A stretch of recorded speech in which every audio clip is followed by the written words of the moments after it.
On va parler de vocabulaire de base de la théorie des probas.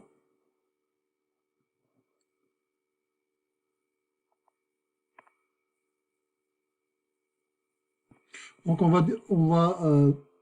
va dire que une expérience va être considérée aléatoire si on peut répéter cette action à volonté, lancer une pièce de monnaie, tirer une boule dans un bocal, ou lancer un dé, on peut la répéter l'expérience. Pas juste une expérience qui va arriver une seule fois et puis c'est terminé. On connaît à l'avance tous les résultats possibles de notre expérience. Par exemple, si je lance une pièce de monnaie, c'est pile ou face. Si je lance un dé, c'est des chiffres de 1 à 6. Si je connais tous les résultats. Et puis le hasard détermine l'issue. Donc, ce n'est pas ma volonté, il n'y a pas de triche. C'est soi-disant uniquement le hasard. Et j'en ai déjà parlé un petit peu sur la notion du hasard. Mais voilà. Donc, c'est le hasard qui détermine. Donc, si vous lancez une pièce de monnaie, ça sera une expérience aléatoire. Lancer un dé, etc. J'en ai déjà parlé dans la capsule précédente. C'est le nombre de cas favorables lorsque le nombre est fini sur le nombre de cas possibles. Mais c'est une définition élémentaire qui s'applique uniquement si le nombre des issues d'une expérience est fini. Si vous donc ça sera, on peut lancer S, NS, c'est le nombre des issues possibles. Ainsi, si on lance un dé, S, ce sont tous les résultats possibles. Je peux m'intéresser à A, par exemple, c'est obtenir les chiffres 2 ou 6. Et là, je peux calculer la probabilité de A. Probabilité de l'événement A, c'est le nombre de cas favorables à A sur le nombre de cas total. Le nombre de cas favorables à A, étant donné que tous les événements sont équiprobables, les événements élémentaires sont équiprobables, toutes les issues possibles de l'expérience aléatoire sont équiprobables, elles ont toutes la même chance d'apparaître.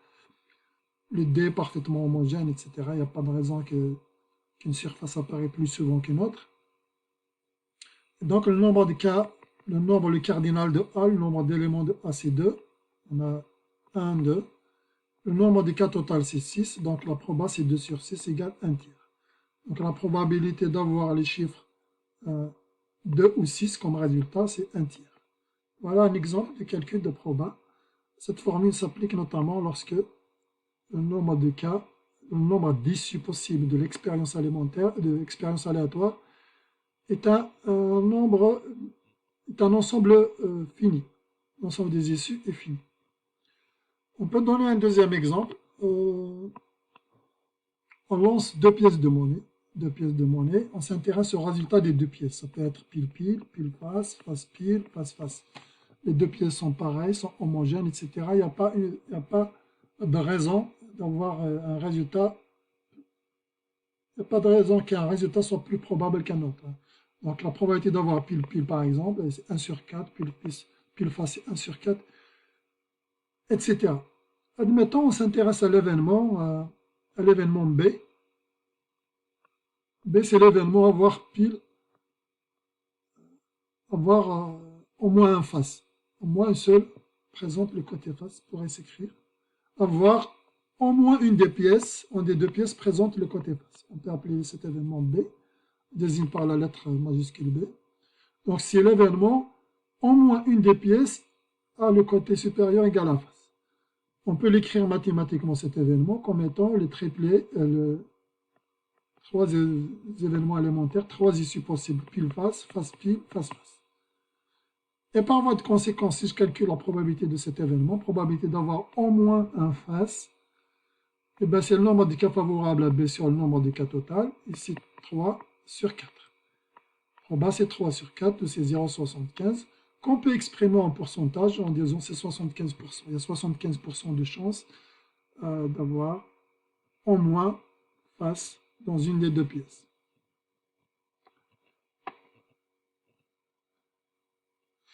Diagramme en arbre, il nous arrive parfois de représenter comme ça des expériences, les plus simples en tous les cas.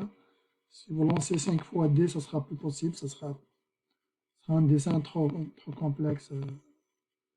On utilise ce type de dessin lorsqu'il nous aide à comprendre l'expérience et non pas lorsque ça complique. Si dans l'ensemble des issues possibles de l'expérience est très grand, ce n'est pas utile ce type de diagramme. Mais considérons par exemple une expérience qui consiste à lancer deux pièces de monnaie. La première, elle peut être pile ou face. Pour chacun des résultats de la première pièce, la deuxième aussi peut être pile ou face.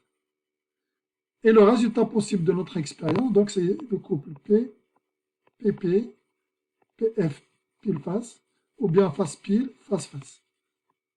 C'est la même chose que ce qu'on a écrit ici, mais c'est écrit dans un diagramme en arbre.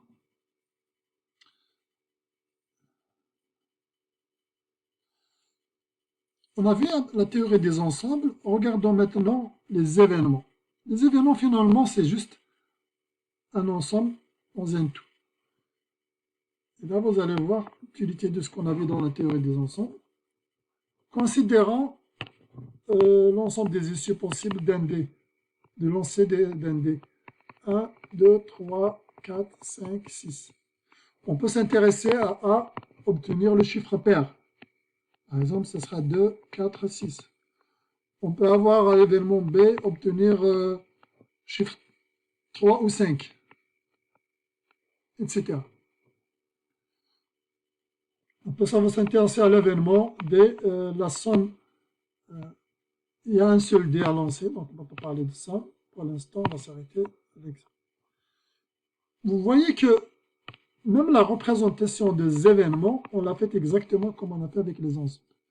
S, c'est l'ensemble de toutes les issues possibles de nos expériences alimentaires. C'est oméga, c'est U, c'est S. A, c'est un événement.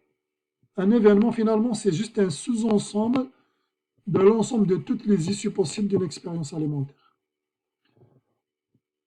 Et donc B, A et B sont également des événements. On peut ajouter un événement D. Ce sera par exemple avoir un résultat plus petit ou égal à 4. Donc ce serait 1, 2, 3, 4. Une fois on a défini tous ces événements, je peux m'intéresser par exemple à l'événement A inter B. Et sa probabilité, la probabilité de A inter B, la probabilité que le chiffre soit pair, en même temps soit impair. Ça, ce sera la probabilité de l'ensemble vide, ce sera 0. On peut s'intéresser à la probabilité, par exemple, de A inter D. La probabilité que le chiffre soit pair, en même temps qu'il soit plus petit ou égal à 4. C'est ça ce que ça veut dire. D, c'est l'ensemble des nombres, des résultats plus petits ou égal à 4. A, c'est l'ensemble des résultats lorsqu'il est pair. On peut s'intéresser à l'intersection des deux. On peut s'intéresser à la réunion, etc., etc., etc. Et là, vous allez voir l'utilité de la théorie des ensembles qu'on a vue. Donc, concrètement, l'intersection A et B de deux ensembles, en termes d'événements, on dit les événements A et B vont se produire simultanément. Comme ici, A inter D, les deux événements vont se produire simultanément. Le résultat est à la fois un nombre pair, en même temps il est plus petit ou égal à 4. Voilà ce que ça veut dire. Pour l'union de deux événements, ce sont l'événement A ou B se produisent A ou B. Hein. Ce n'est pas un ou exclusif, c'est-à-dire A et B, ils peuvent se produire les deux en même temps. Donc, vous pouvez toujours essayer de faire des dessins avec les ensembles.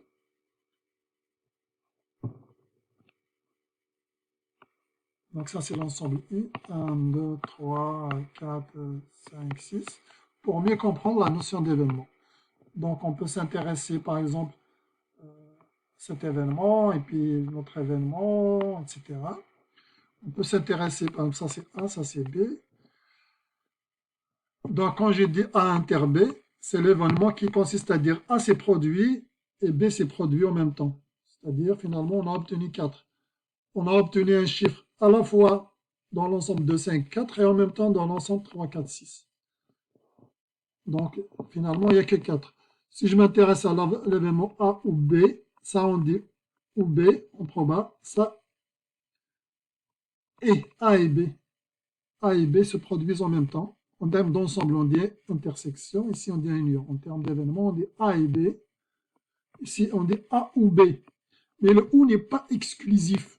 On peut avoir les deux en même temps. Par exemple, A ou B serait cet ensemble. Donc, 2, 5, 2, 3, 4, 5, 6. Si c'est 4, le A et B s'est produit simultanément. Donc, ce n'est pas un ou exclusif. Ce n'est pas un ou A ou B. Soit c'est A, soit c'est B. Peut-être les deux se sont réalisés. A moins B, c'est que A s'est produit, mais B ne s'est pas produit.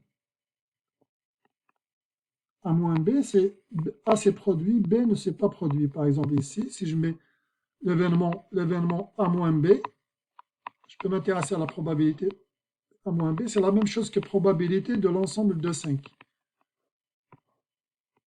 De 5. Parce que dans cet événement de 5, A s'est produit, mais B ne s'est pas produit. Donc, on ne peut pas avoir 4. C'est juste A moins B. A moins B, c'est cette zone. Vous pouvez vérifier la capsule sur les ensembles.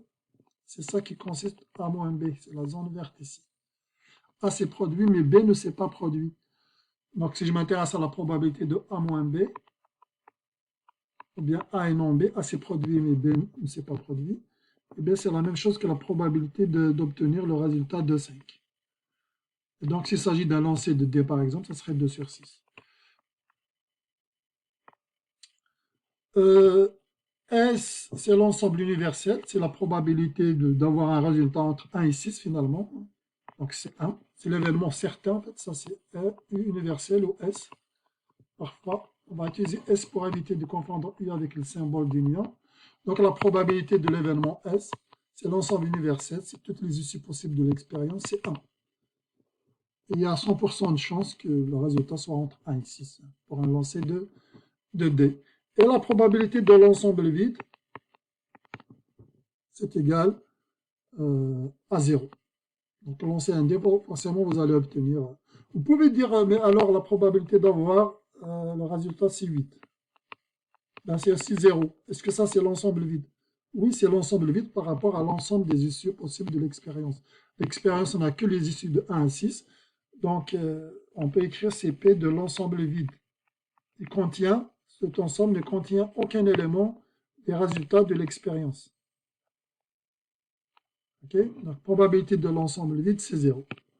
La probabilité de l'ensemble vide comme ça, on écrit comme ça, c'est 0. C'est un événement impossible. S, c'est un événement certain.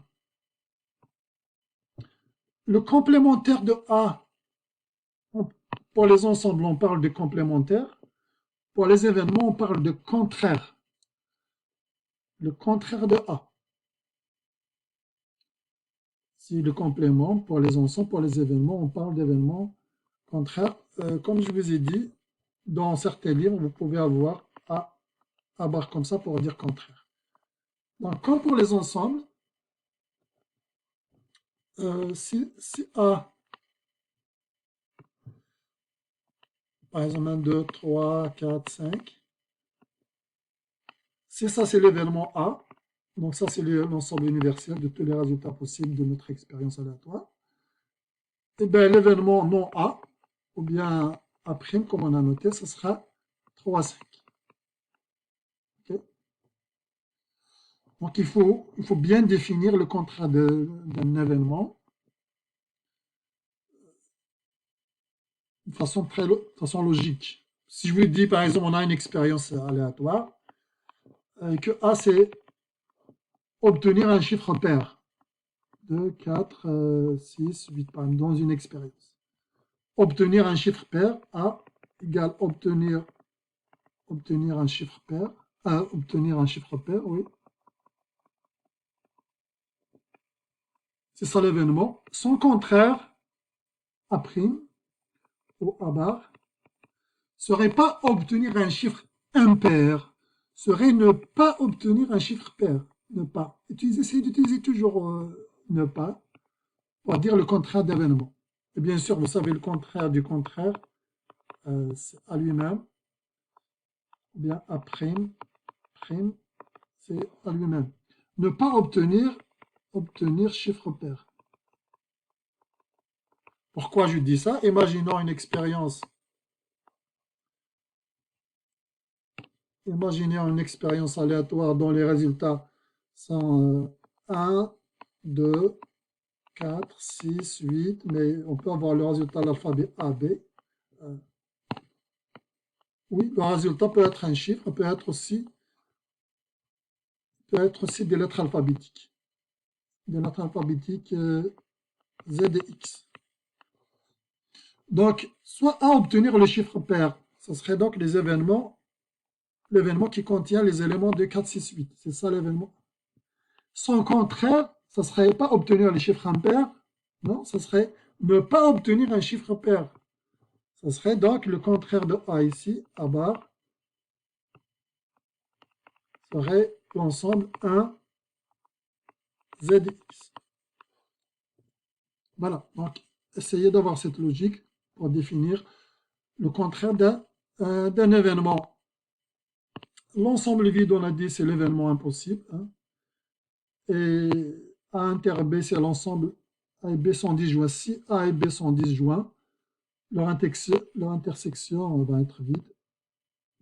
Donc la probabilité de A inter B va être égale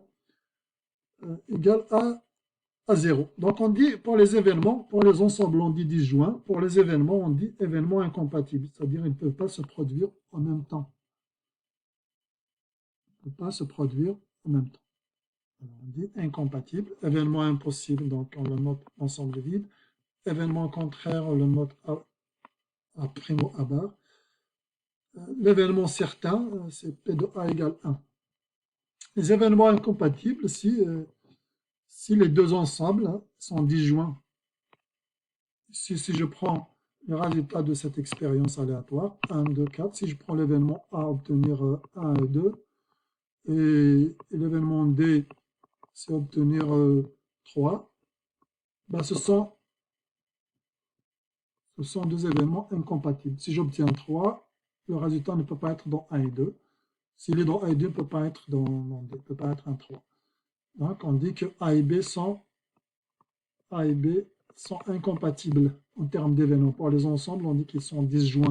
Et dans ce cas-là, la probabilité, pardon, ici c'est D. Donc la probabilité de A inter D, intersection D, ça sera 0. En termes d'ensemble, on dit intersection, mais événement, on dit A et B. A et D vont se produire en même temps. Et bien, ça sera 0 dans ces cas précis. Parlons du principe d'addition, proba. Il dit que le nombre d'éléments de l'ensemble A union B, c'est le nombre d'éléments de A plus le nombre d'éléments de B moins le nombre d'éléments qui sont dans l'intersection. C'est tout à fait normal. On va l'expliquer avec un graphique. Vous avez l'ensemble universel, S. Vous avez A. Vous avez B. Si on veut calculer la surface A union B, si on veut calculer la surface A union B, c'est-à-dire la surface assurée, on peut dire c'est la surface A union la surface B, surface A union B, mais si je fais ça, c'est-à-dire l'intersection entre les deux, je viens de la compter deux fois. Si je fais A plus B, je dois donc retrancher quoi? Je dois retrancher ce qu'il y a dans l'intersection, A inter B. Voilà. Essayez d'imaginer la surface, je calcule une surface. Mais vous pouvez imaginer, je calcule le nombre d'éléments aussi. Il y a des éléments aussi, des éléments communs, des éléments aussi. Je peux calculer le nombre des éléments de A, plus le nombre d'éléments de B, moins le nombre d'éléments qui sont dans l'intersection. Voilà. Ça, c'est valable pour les ensembles. Maintenant, pour les probas, c'est la même chose. Vous pouvez imaginer, proba, on a dit c'est une mesure. C'est une mesure. Elle est bornée parce que la mesure est entre 0 et 1. Elle est positive. Vous pouvez imaginer calculer une surface d'un tout, une partie d'un tout. Si la surface de A union B c'est égal à ça, les probas sont pareils. Si je calcule la proba de A union B, ce serait la proba de A. Au lieu de plus, donc ça pour les ensembles. Alors on va écrire les probas maintenant. la probabilité de l'événement A union B, c'est-à-dire j'imagine je calcule la surface, ce sera la surface de A plus la surface de B moins la surface de A inter B. Ou bien le nombre d'éléments de A, etc., etc. Voilà. Donc si vous comprenez bien ce qui se passe avec les ensembles, vous pouvez le traduire facilement en proba. La surface de toute la zone A union B, c'est la surface de A, donc la proba de toute la zone, c'est la proba de A, plus la proba de B, moins cette zone commune, sinon je l'aurais calculé deux fois, moins la proba de A intersection B. C'est ça qu'on a appelé ici la règle de l'addition qu'on a présentée ici avec n comme étant un nombre d'éléments. Donc, quelques règles de calcul de proba, j'en ai déjà parlé de quelques-unes. D'abord, la proba d'un ensemble vide, c'est 0. La probabilité de S de l'ensemble de toutes les issues possibles de l'expérience aléatoire, c'est 1. Donc, la proba ne peut pas être négative, elle ne peut pas dépasser 1. L'événement certain, il a une mesure de proba égale 1. L'événement impossible, il a une mesure 0. La proba de A union B, je viens de dire, c'est la proba de A plus P de B moins P de A inter B. Si A et B sont incompatibles, c'est-à-dire l'intersection c'est l'ensemble vide, alors P de A inter B c'est égal à 0. La probabilité du complémentaire de A. Imaginez, on a dit la totale, la surface totale c'est 1. En termes de proba, imaginez que je calcule une surface et que la surface totale c'est 1. Donc si je calcule, ça c'est A, et son contraire, son complémentaire, ou en événement on dit complémentaire, contraire, en termes d'ensemble on dit sans complément, son complémentaire, c'est toute la zone qui n'est pas dans A. Donc ça c'est A, ce qui est coloré comme ça en bleu foncé. Tout le reste c'est son complémentaire. Toute cette zone-là, c'est son complémentaire. Voilà, donc ça c'est A, l'événement A. Ça serait complémentaire A ou A bar. Si je calcule donc la probabilité de A', son complémentaire ou son contraire, comme la totale c'est 1, donc ce serait 1 moins P de A tout simple. Vous pouvez déduire en imaginant, je suis en train de calculer la surface A', sachant que le total c'est 1. Voilà. Et vous pouvez aussi écrire que P de A, c'est 1 moins P de A'. C'est pareil, de toute façon, le contraire du contraire, c'est l'événement lui-même. Et bien sûr, l'intersection entre un événement et son contraire, c'est l'ensemble vide, on ne peut pas avoir l'événement contraire. Et la réunion, ça donne l'ensemble total. Donc, et c'est ça, donc il faut essayer de retenir ces règles et essayer de pouvoir imaginer d'autres en utilisant toujours la théorie des ensembles. Hein. Vous pouvez imaginer d'autres relations en utilisant celle-là et en utilisant les ensembles. Imaginons, donc on a expérience totale expérience aléatoire dont les résultats c'est S. On a l'événement A et B. Et je peux m'intéresser à la probabilité de A moins B, qui est cette zone. Vous pouvez imaginer comme étant une surface. Je peux dire donc c'est la surface de A, c'est la proba de A moins probabilité de A inter B, par exemple. Voilà une règle qui n'est pas ici, mais que vous pouvez déduire avec la théorie des ensembles.